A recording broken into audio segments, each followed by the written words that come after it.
కడప జిల్లా బద్వేలు పట్టణంలోని శ్రీ వీరభద్రి కాళీ సమేత వీరభద్ర దేవస్థానం వర్తక కమిటీ మరియు యువజన సంఘం ఆధ్వర్యంలో ఉచిత కంటి వైద్య శిబిరం నిర్వహించారు.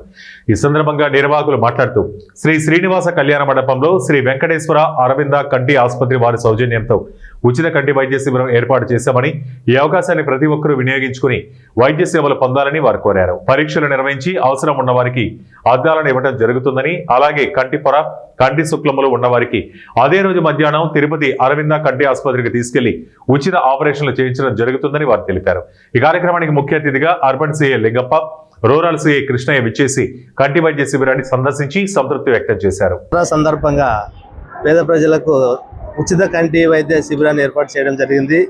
ఈ కార్యక్రమానికి తిరుపతి మదురై శ్రీ వెంకటేశ్వర స్వామి అరవింద కంటి ఆసుపత్రి వారు డాక్టర్ రవితేజ తర్వాత వంశీకృష్ణ గారి ఆధ్వర్యంలో ఈ కార్యక్రమం జరుగుతుంది. సుమారు ఉదయం 7 గంటలుగా స్టార్ట్ అయింది ఈ ప్రోగ్రాము. ప్రతి ఒక్కరు కూడా చాలామంది వచ్చి వాళ్ళ యొక్క కంటికి సంబంధించినటువంటి చికిత్సను చేయించుకుంటున్నారు.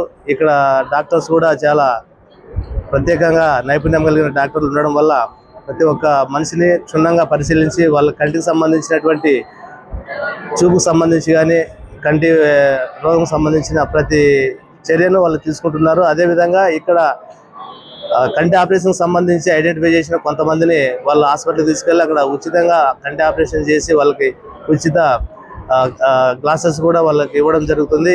ఇప్పటికీ 10 మంది వరకు వాళ్ళని ఐడెంటిఫై చేశారు. ఇంకా ప్రజలు వస్తూనే ఉన్నారు.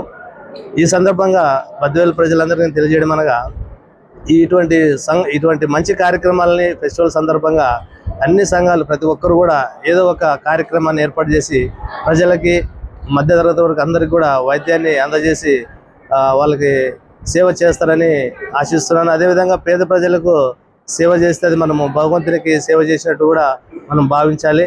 ఈ కార్యక్రమాన్ని ఏర్పాటు చేసినటువంటి ఈ సంఘ పెద్దలందరికీ కూడా ఈ యొక్క ఆర్యవైశ్య వర్తక సంఘం వారందరికీ కూడా మా పోలీస్ తరఫున హృదయపూర్వక వందనాలు తెలియజేస్తున్నాం. ఇలాంటి కార్యక్రమాలు ముందు ఇంకా చేయాలని ఆశిస్తూ ఈ అవకాశం ఇచ్చినందుకు మీ అందరికీ ధన్యవాదాలు.